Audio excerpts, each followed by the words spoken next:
BNP বা জামায়াতের সঙ্গে নয়, এনসিপি যাচ্ছে নতুন জোটে। নির্বাচনী এই জোটে থাকছে এবি পার্টি, গণ অধিকার পরিষদ সহ 9টি দল। নতুন কোনো মেরুকরণ না হলে ত্রয়োদশ জাতীয় সংসদ নির্বাচনে এ জোট বড় দলগুলোর সঙ্গে লড়বে ভোটের মাঠে।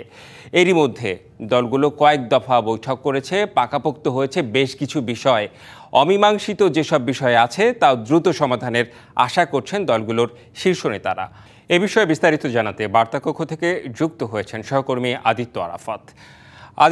আপনাকে স্বাগত জানাচ্ছি। আপনার প্রতিবেদনটি দেখলাম, একটু জানতে চাই, শুরুর দিকে কিন্তু শোনা যাচ্ছিল এরকম যে এনসিপি বিএনপি কিংবা জামায়াতের সাথে জোট করতে পারে, কিন্তু এখন কিন্তু একটা অন্যরকম আমরা একটা বিষয় জানলাম, নতুন মেরুকরণ। অর্থাৎ দেখা যাচ্ছে যে গণ অধিকার পরিষদ, এবি পার্টি সহ 9টি দল নিয়ে তারা জোট করতে যাচ্ছে। এই সামগ্রিকভাবে একটু আপনার মন্তব্য জানতে চাচ্ছি।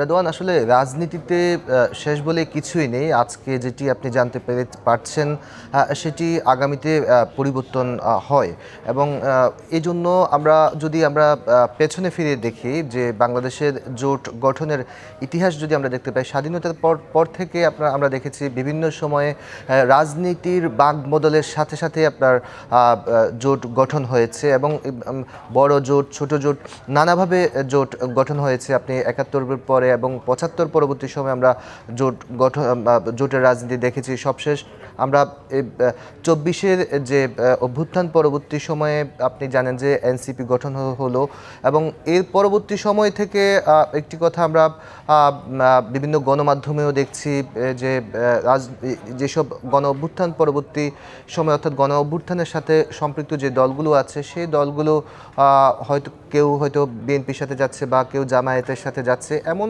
নানা খবর কিন্তু চাউর হয়েছে রাজনীতির ময়দানে। তবে এখনো পর্যন্ত সব কিছু যে উপসংহারে এসেছে বিষয়টি তা না। আমরা গণমাধ্যম কর্মীদের কাছে যেসব দায়িত্বশীল সূত্র আছে, সেই সূত্রের বরাতে আমরা আসলে প্রতিবেদন করে থাকি। তো আমরা এই প্রতিবেদনটি করার আগে আমরা বিভিন্ন এই যে 9টি দলের কথা বলেছিলাম, সে রাজনৈতিক দলগুলোর নেতৃবৃন্দর সঙ্গে কথা বলেছিলাম। তারা ক্যামেরার সামনে কেউ কথা বলেছেন এবং ক্যামেরার বাইরেও কথা বলেছেন, এবং সেই সব তথ্য নিয়ে আমার যে এই প্রতিবেদনটি। এবং এখানে যে বিষয়টি এখন কিছুক্ষণ আগে আমরা আবার জানতে পেরেছি, নাহিদ ইসলাম রংপুরে বলেছেন যে এনসিপি নতুন, অর্থাৎ তারা এককভাবে তারা নির্বাচন করার বিষয়ে তারা কথা বলছেন। তবে এইটি আসলে যে সবশেষ কথা তা নয়। এর মধ্যে আমরা জানতে পেরেছি যে পর্দার অন্তরালে বেশ কয়েকটি বৈঠক হয়েছে এইসব 9 দলের সাথে।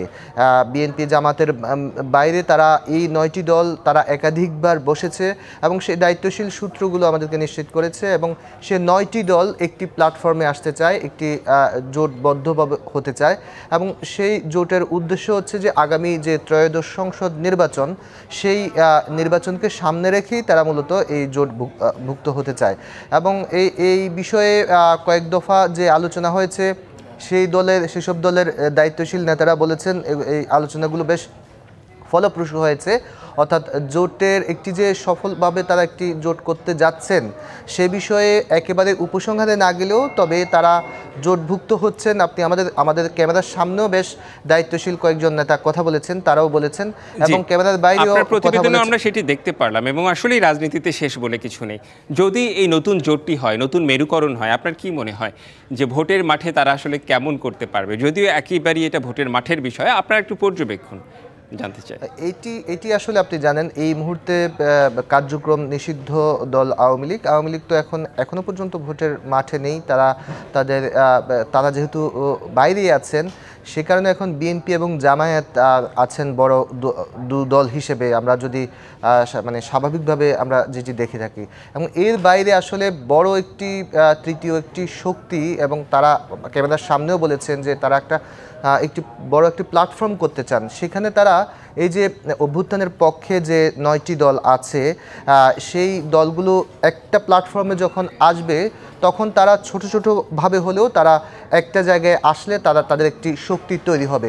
তবে সেটি ভোটে আসলে কতটুকু প্রভাব রাখতে পারে সেটি আসলে প্রশ্ন থেকে যায়, সে বিষয়ে আসলে এই বিষয়ে আসলে উত্তর দেওয়াও কঠিন, এবং সেটি আসলে যখন নির্বাচন হবে তখন আসলে তাদের জনসমর্থন আসলে কতটা, সেই বিষয়টি তখন আসলে জানা যাবে। হ্যাঁ, সেই সময় আসলে জানা যাবে, এবং নির্বাচন না হওয়া পর্যন্ত আসলে আমাদের অপেক্ষা করতে হবে। আপনাকে অনেক অনেক ধন্যবাদ আদিত্য আরাফাত।